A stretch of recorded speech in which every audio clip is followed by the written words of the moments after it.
the early morning hours of February 4th, 1992, in Ely, Minnesota, a distressed call was made to the sheriff's department from the home of James and Melinda Gardner. When deputies arrived and entered the residence, what they found was utterly horrific. What was found on a set of audio cassette tapes was mind-bending and truly disturbing. The tapes were recorded by 12-year-old Emma Gardner. Her parents, James and Melinda, along with Emma's siblings, can also be heard on the tapes.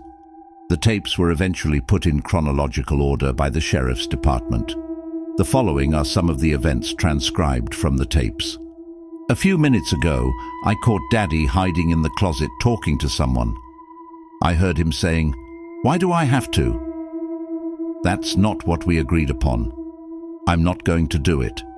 I asked him, "Daddy, who are you talking to? Are you okay?"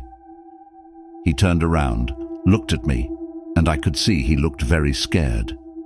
He said, "Nobody, honey. Go back to your room and play. Daddy will be out in a minute." He shut the door, and I could hear him whispering, but I couldn't understand what he was saying. It sounded like he was getting mad about something. I want to tell Mother, but he'll get very angry at me if I do. It's 10 p.m. now. A little bit ago, I was sitting in my room doing a puzzle when I had a feeling someone was watching me. I turned around to look, and there was Daddy standing there staring at me. I said, "Hi, Daddy," but he said nothing, just looked at me. "Are you okay, Daddy?"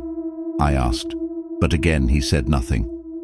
He stood there for a few more minutes, then turned around and left. As he left my room, I thought I saw something on his back. I only saw it for a second, but it was something dark. I ran and shut the door to my room and jumped into bed.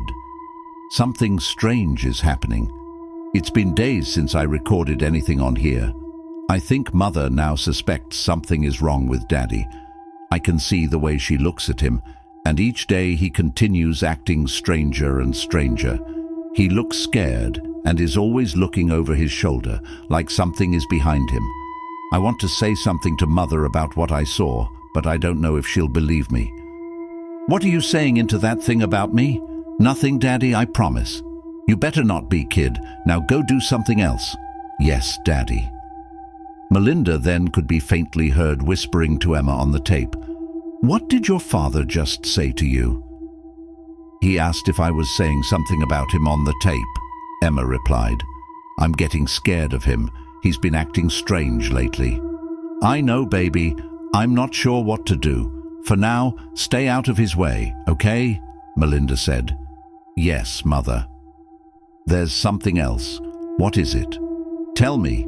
"It's nothing, I guess." "Are you sure, baby? You can tell me." "It's nothing." "Okay, I'm leaving now. I'll see you in a few hours. Bye, Mother." There was a long silence on the tape before Emma spoke again. "Something very scary happened last night. I was lying in bed sleeping, and the hall light came on, so I sat up. I then saw Daddy slowly walk past my room, and again there was something dark on his back. I can't describe it yet, but it looked over at me.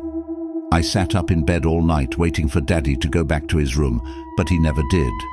I wanted to go look for him, but I was too scared to get out of bed. I heard whispering coming from downstairs. The voice was deep and was not Daddy's, and it sounded like another language. A dark shadow then came down the hallway, but it stopped before entering my room. I called out to Daddy, thinking it might be him, but he never answered. The shadow stayed there at the edge of my bedroom's door all night, never moving, until morning. It's been 1 week since I recorded something. Terrifying things have been happening, and it's getting worse every day. One day, I suddenly started seeing the dark thing that is on Daddy. It's a scary-looking old man, and he's always whispering in Daddy's ear. He looks at me and smiles. He knows I can see him. Daddy has also started getting violent. He started hitting my 2 older brothers, which is something he's never done before.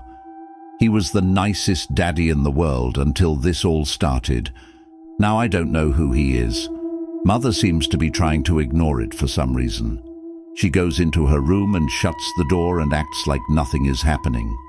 I called Grandma just now and told her how Daddy has been acting. She asked to speak to Mother. She then took the phone into her room and closed the door. "What are you doing, Emma? I told you never to call Grandma again and tell her about our personal life. Got it?" "Melinda, who were you talking to?" "Just my mother, James." "What about the rustling sounds?" "It's nothing. She just called to see how we're doing." "Lying. If I find out differently, you'll regret it." The sound of a door slamming shut can be heard on the tape, indicating James had left the room or house. Daddy just left after grabbing and hitting Mother very hard. Mother ran to her room crying. "I don't know where my brothers are. Ever since Daddy started acting strange, they stayed out every day with their friends until very late. When Daddy gets violent with us, the old man on Daddy's back smirks. I can see he enjoys watching Daddy hurt us. The old man is always looking at me, and it looks like he's trying to say something to me, but I can never hear him speak." The following are recordings from another tape. "Daddy, there's something on you. It's on your back. It's an old man. He's been there for a while. I just never told you." "What crazy talk is that, girl? Old man on my back?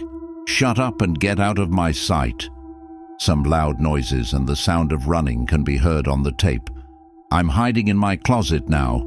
Daddy went into a rage and started throwing things, so I ran out of the room. He's more scary now than ever." On one of the tapes, Emma was recorded having a conversation with an unrecognizable voice.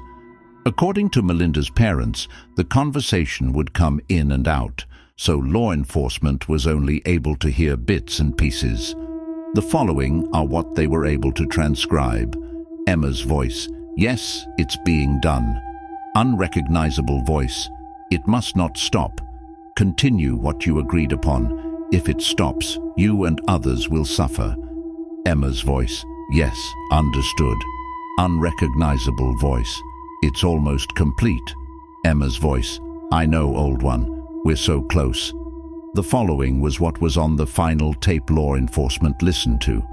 Emma's two brothers, Steve and Matt, can be heard on the tape along with Emma and Melinda. According to Melinda's mother, "Kill them, Daddy. Kill them all." "James, no! What are you doing, Dad? Stop, please! Steve, grab him! He's going to kill Mom!" "Dad, what are you doing? Stop this!"